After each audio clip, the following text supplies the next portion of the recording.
नमस्कार. संस्कार वेदमध्ये आपल्या सर्वांचे स्वागत. आज आपण जाणून घेणार आहोत गुरुचरित्र पारायण का करावे व कसे करावे याची सविस्तर माहिती. गुरुचरित्र पारायण का करावे? गुरुकृपेचा अनुभव श्री नरसिंह सरस्वती स्वामी महाराजांचे चरित्र आणि लीला या ग्रंथात वर्णन केले आहेत. पारायणामुळे घरात सकारात्मक ऊर्जा, गुरूंची कृपा राहते.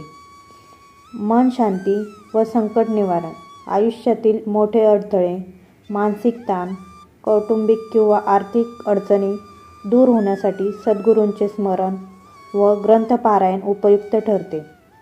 गुरुचरित्रातील प्रत्येक अध्यायात एक वेगळा संदेश आणि उपदेश आहे, ज्यामुळे भक्ती वाढते आणि विचारांची शुद्धी होते.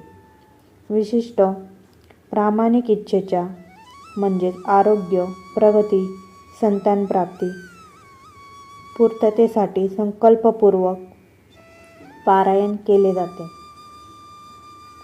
पारायण कसे करावे? गुरुचरित्र पारायणात एकूण 53 अध्याय आहेत.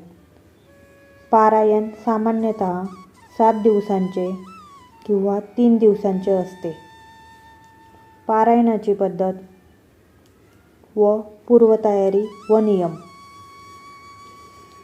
पारायणाच्या काळात संपूर्ण स्वच्छता पाळावी. सात्विक आहार घ्यावा. ब्रह्मचर्याचे पालन करावे. घरातील देवघर. पारायण करण्याचे स्थान घरातील देवघर किंवा अत्यंत शांत स्वच्छ जागी निवडावी. आसन पाटावर किंवा गादीवर लाल किंवा पिवळे वस्त्र अंथरून ग्रंथाची स्थापना करावी.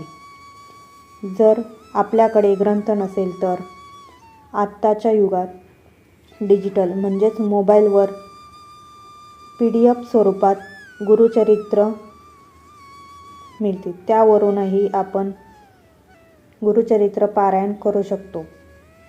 त्यासाठी आपण नियम पाळावे.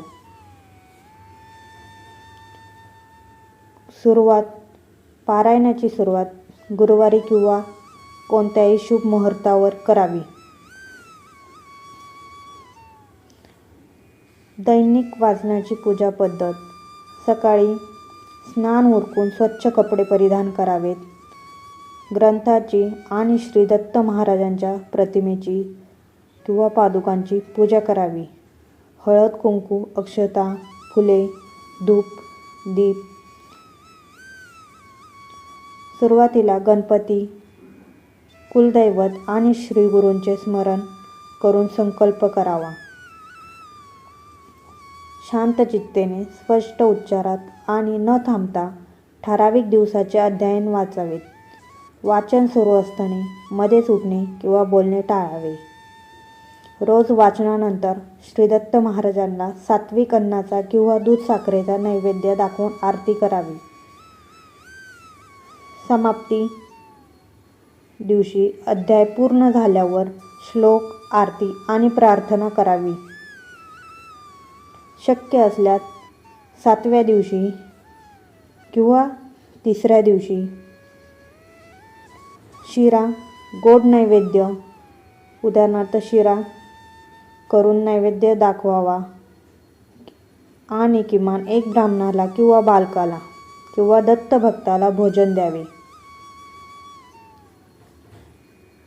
महत्त्वाची काळजी म्हणजे जर संपूर्ण 53 अध्याय वाचणे वेळेअभावी शक्य नसेल तर घाईघाईने न वाचता गुरुचरित्र अवतरणिका किंवा रोज 1-2 अध्याय वाचूनही पारायण करता येते.